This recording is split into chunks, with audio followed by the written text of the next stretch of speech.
Hello and welcome to another build video today.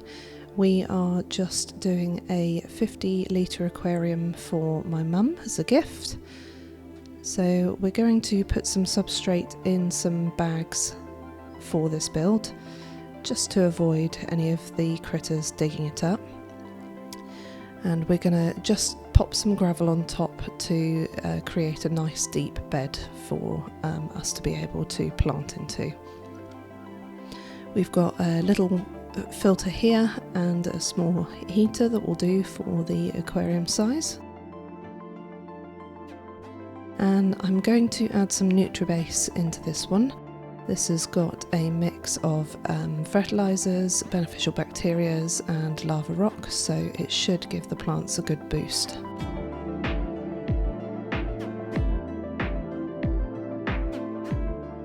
So just bringing away this substrate from the edge there, and just for another boost we're going to put some root tabs in. This should give the plants a good start. We're going to break it into small pieces and just scatter it around the tank to give good coverage.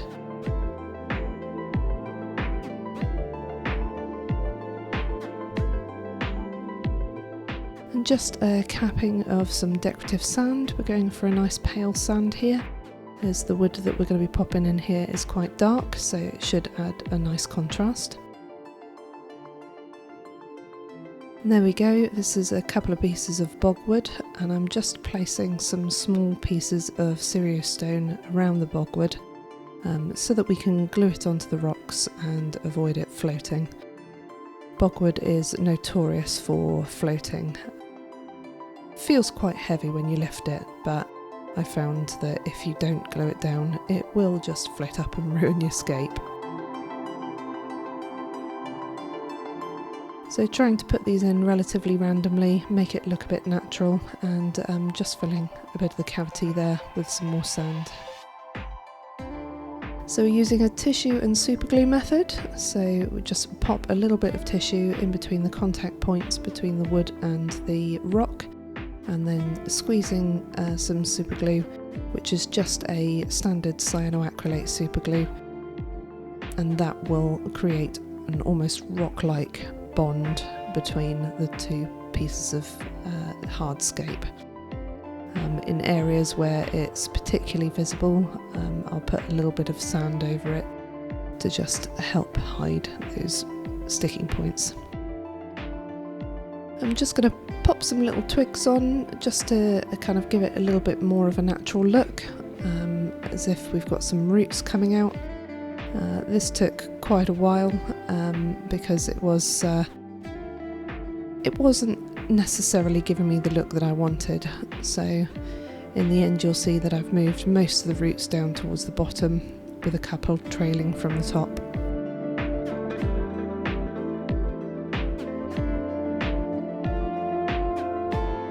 And again, sticking these with super glue. For some of the larger bits I use a bit of tissue, but where there are smaller pieces I can use the super glue directly to just hold that in place.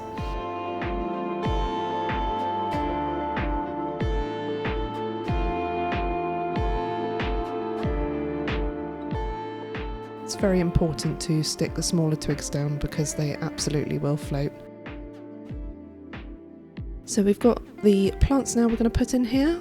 These are the Hygrophila corymbosa Thailand.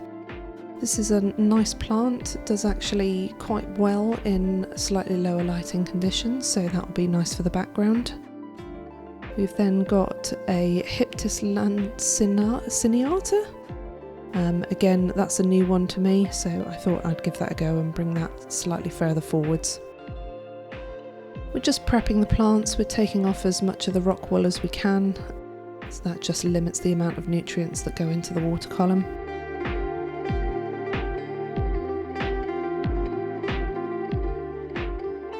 I'm using a pair of tweezers for these, but actually a fork works quite well as well for that, so just kind of gently scraping it along the roots to get as much from between the roots as possible.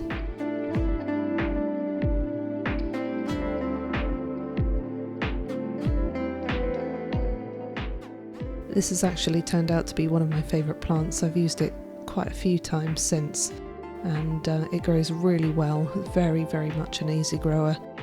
It grows quite tall and looks lovely when it comes out of the top of the tank. So firm favourite, this one.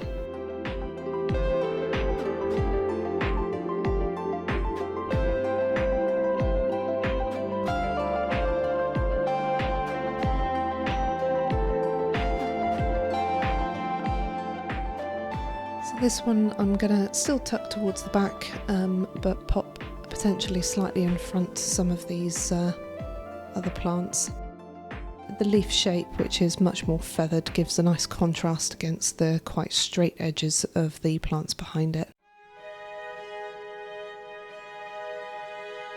So now these are a few cryptocorini that I've had from an old scape that I brought with me for this one.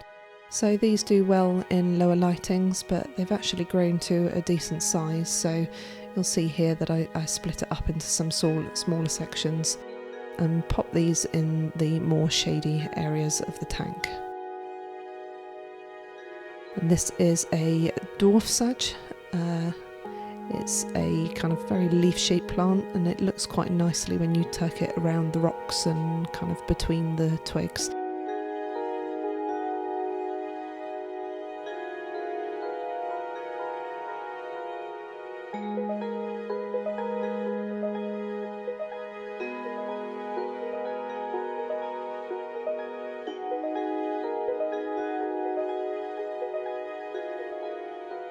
So we're just going to pop some epiphytes on. These are the ones that you can glue directly onto wood and rocks because the roots take the nutrients from the water column.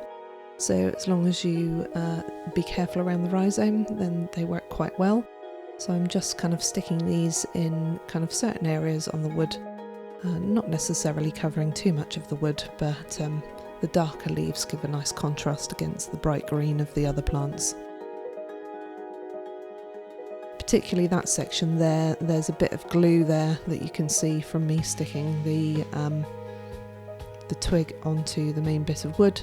So a nice big bush of Anubias there will just help cover that area.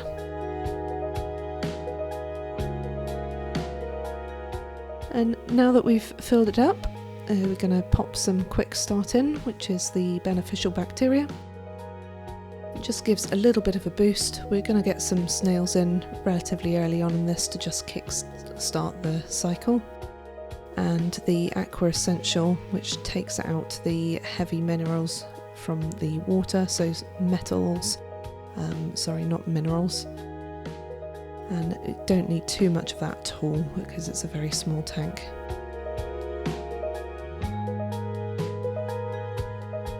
And we're also going to pop in some plant fertiliser. This is the Floral Grow, and this will just give particularly the epiphytes a bit of a boost, but certainly the plants which are grown out of the water, stem plants, they will at least lead a little bit of a boost for the start of their life.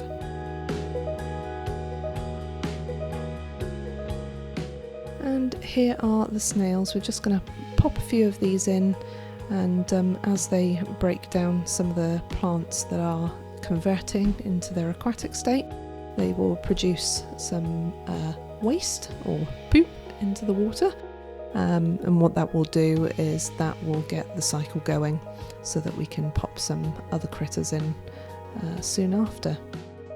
I'm going to wait for a couple of weeks before we put in some shrimp into the tank, just to give it time to cycle and settle. So we've got some bladder snails here and a few little ramshorn snails.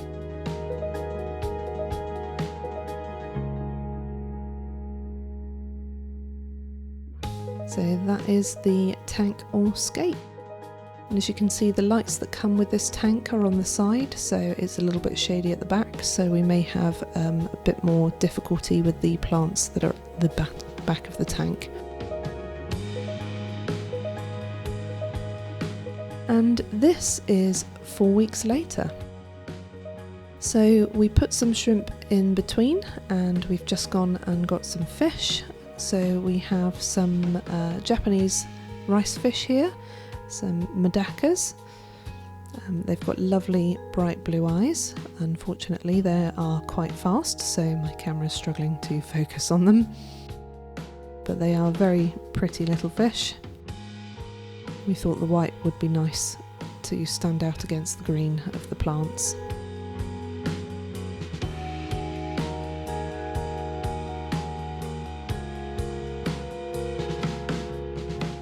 While this is a heated tropical tank, you can actually keep rice fish at slightly lower temperatures, so if you wanted to do a temperate or cold water scape, you could. We also got some loaches. These are little Kuhli loaches, and we got some green neons. Again, because the colour just kind of shines as they swim past the light. These are all quite new in, so it'll take them a while to settle down and colour up. As you can see, we did a little bit of a water change before we put them in, so it's kicked up a little bit of the dirt, but that will settle in a while. And some nice orange sakura cherry shrimp there.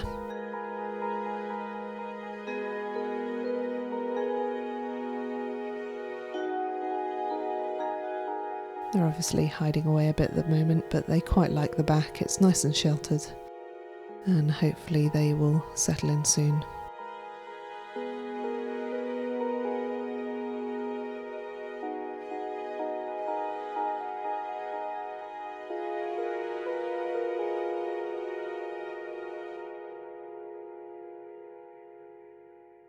Little Kuhli loach are interesting fish. They're quite nice to watch. They buzz about the tank. They have what you would call funny 5 minutes. And this is a betta fish. So it's certainly one of the smaller finned varieties. It's a lovely koi betta with some beautiful markings in here. The flow is quite light in this tank because it's quite a small filter, so it should be fine for him. He's been kept in a community aquarium previously, so he seems to be not too bothered about the other fish. And as mentioned, he's just gone in, so he needs a little bit of time to settle. But I'll just leave you with a little bit of video of this fish. And I will say thank you for watching. Please do like and subscribe, and we'll see you again next time.